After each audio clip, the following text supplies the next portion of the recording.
I'm crying out to Frank in Yeah. my way. He's not able to pick up on my signs.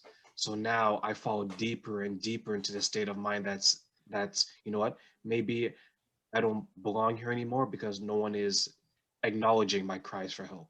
Yeah. Nobody cares. Nobody's going to miss me when I'm gone.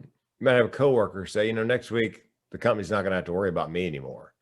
Well, the dangerous thing there is, does that mean he's quitting or he's taking another job somewhere, going back to college, or going to kill himself? You have to sort of add the signs up. I was talking to a guy because I put my phone number up every time I speak and say, if you're suicidal, call the crisis line. If you're just having a bad day, call a crazy person. Here's my cell number.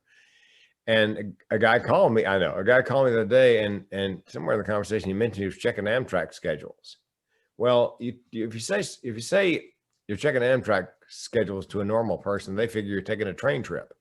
When he said I'm checking Amtrak schedules, I'm like, dude, I know that's a quick way to go, but you don't want, you're going to ruin the engineer's life because you're going to lock eyes with the engineer right before it happens. And they're going to have nightmares for decades. So for goodness sakes, that's not the way to, but again, because the way my mind works when he said train schedule. What? Yep. So, and again, you want to listen for clues. And also, when you're asking the questions, watch their face and their body language. Sometimes they'll say one thing, but their face or their body language will give away something else. So you want to take in, it's like a soft focus. You want to take in the entire being when you're asking these questions, see micro expressions, posture, just how they, because some, people just write it off as they were kidding, they were joking, who could be serious about something like that? You know what? Nobody ever missed me if I was going out of here. Really?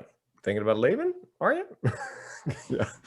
Taking that midnight train to Georgia, so to speak. Yes, that's basically my keynote right there. Is that way? It's called gatekeeper training. You become a gatekeeper, and everybody you come in contact with, you're just kind of watching with that in the back of your mind, listening. So things begin. You hear what sounds like an innocent sentence, but like, oh, back up the truck. Did you just say? And do you mean? What do you mean there? Because again, if 8 out of 10 people are ambivalent and 9 out of 10 are giving hints, that tells me the majority of people want somebody to hear it, pick up on it, step in, and interrupt the cascade. So what advice would you give to the next generation to help prevent people from reaching that point? Because to your point, and it seems like there's more, it seems like the generation, sorry, the group of people that's experiencing these thoughts are getting younger and And younger, younger and right? younger. Yeah, So good. what advice would you give them? Oh, I would give the education folks. I think we should start mental health education like we do physical education and sex education in middle school. Because if you can catch an ailment like schizoaffective disorder in middle school, the long-term prognosis is far better. And if you teach them in middle school, then they're probably going to be, whether they know it or not, looking out and listening to their peers.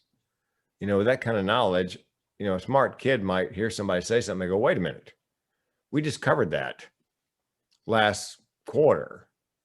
That are you? I've got a friend whose daughter had a classmate, and the classmate was struggling and was sharing some of her thoughts with the daughter of my friend. But she couldn't get her parents to take her seriously about how depressed she was. And so finally, the daughter of my friend marched down to the school counselor's office and go, look, she is going to kill herself if you people don't do something. And sure enough, the young woman had a plan. But because her classmate recognized the signs, because her mother works in the, in the mental health, and she was willing to step out of her comfort zone and go confront the counselor and go, look, you need to do something and do it now. So I think education is part of it. Evaluation. If you have a child you think is, nobody likes to think their kid is anything but perfect.